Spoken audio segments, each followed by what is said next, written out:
ജാമ്യാപേക്ഷയെ അതിശക്തമായ രീതിയിൽ തന്നെയാണ് പ്രോസിക്യൂഷൻ എതിർത്തിരിക്കുന്നത്. പ്രതിക്ക് ജാമ്യം നൽകരുത് എന്ന് പ്രോസിക്യൂഷൻ കോടതിയിൽ വാദിച്ചു.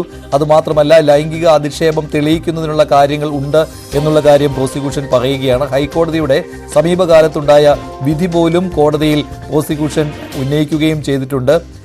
സ്ത്രീ ശരീരത്തെ വർണ്ണിക്കുന്നത് തന്നെ ലൈംഗികാധിക്ഷേപമാണ് എന്നുള്ള കാര്യം അത് ഹൈക്കോടതിയുടെ വിധിയെ ഉദ്ധരിച്ചുള്ളതാണ്. അക്കാര്യം പ്രോസിക്യൂഷൻ കോടതിയെ അറിയിച്ചിട്ടുണ്ട്.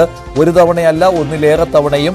അതേപോലെ തന്നെ സാമൂഹ്യ മാധ്യമങ്ങളിലും ഓൺലൈൻ മാധ്യമങ്ങളിലും ഒക്കെ പ്രതി ഹണി റോസിനെ അധിക്ഷേപിച്ചിട്ടുണ്ട് എന്ന കാര്യം പറയുന്നു. അതിനാൽ ഒരു തവണ ഇക്കാര്യം നേരിട്ട് ബോബി ചെമ്മണ്ണൂരിന്റെ പ്രോഗ്രാം കോർഡിനേറ്ററെ ഹണി റോസിന്റെ അമ്മ തന്നെ വിളിച്ചറിയിച്ചതാണ്. മനോവിഷമം ഉണ്ടാക്കുന്ന കാര്യങ്ങളാണ് ബോബി ചെമ്മണ്ണൂരിൽ നിന്ന് ഉണ്ടാകുന്നത് എന്ന്. പക്ഷേ അതിനുശേഷവും ഇക്കാര്യം ആവർത്തിച്ചു. അതിനാൽ തന്നെ മനഃപൂർവ്വം പിന്നാലെ നടന്ന് ബുദ്ധിമുട്ടിക്കുകയായിരുന്നു, അധിക്ഷേപിക്കുകയായിരുന്നു എന്ന കാര്യം തെളിയിക്കുന്നതിന് വേണ്ടിയാണ് പ്രോസിക്യൂഷൻ ഇക്കാര്യങ്ങൾ കോടതിയെ ബോധിപ്പിച്ചത്.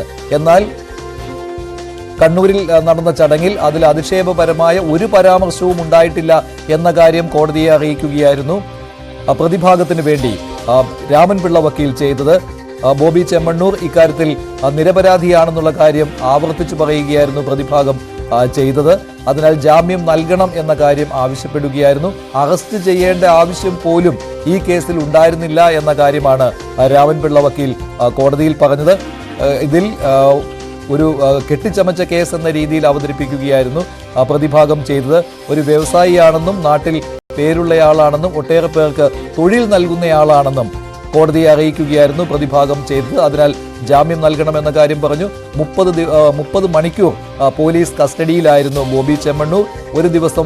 ഒരു രാത്രി സെല്ലിൽ കഴിയേണ്ടി വന്നു എന്ന കാര്യവും അറിയിച്ചു.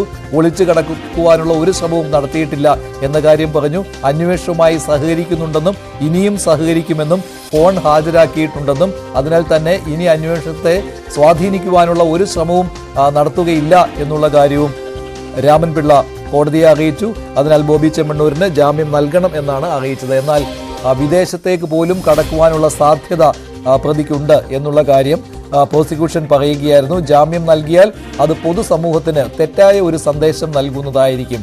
അതിനാൽ ജാമ്യം നൽകരുത് എന്ന കാര്യം പറയുകയായിരുന്നു. സ്ത്രീകൾക്കെതിരെയുള്ള ലൈംഗിക അധിക്ഷേപം തടയുന്നതിന് വേണ്ടിയാണ് BNS-ൽ 75-ാം വകുപ്പ് ഉള്ളത്. അതിന്റെ പ്രയോഗമാണ് നടത്തേണ്ടത്. അതൊരു മാതൃകയാക്കേണ്ടതാണ് എന്നും കോടതിയിൽ പ്രോസിക്യൂഷൻ വാദിച്ചു. അതിനാൽ ജാമ്യം ഈ സമയത്ത് നൽകരുത് എന്ന കാര്യമാണ് പറഞ്ഞത്. കസ്റ്റഡി അപേക്ഷയാണ് പോലീസ് നൽകിയിരുന്നത്. അല്പസമയത്തിനകം ഇക്കാര്യത്തിൽ ഒരു തീരുമാനം കോടതിയിൽ നിന്ന് ഉണ്ടാകും.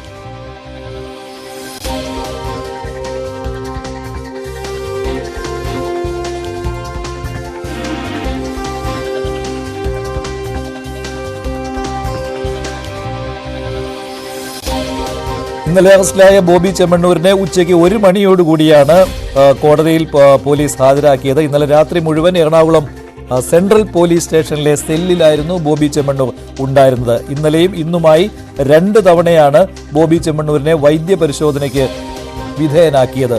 കൂടുതൽ വിവരങ്ങളുമായി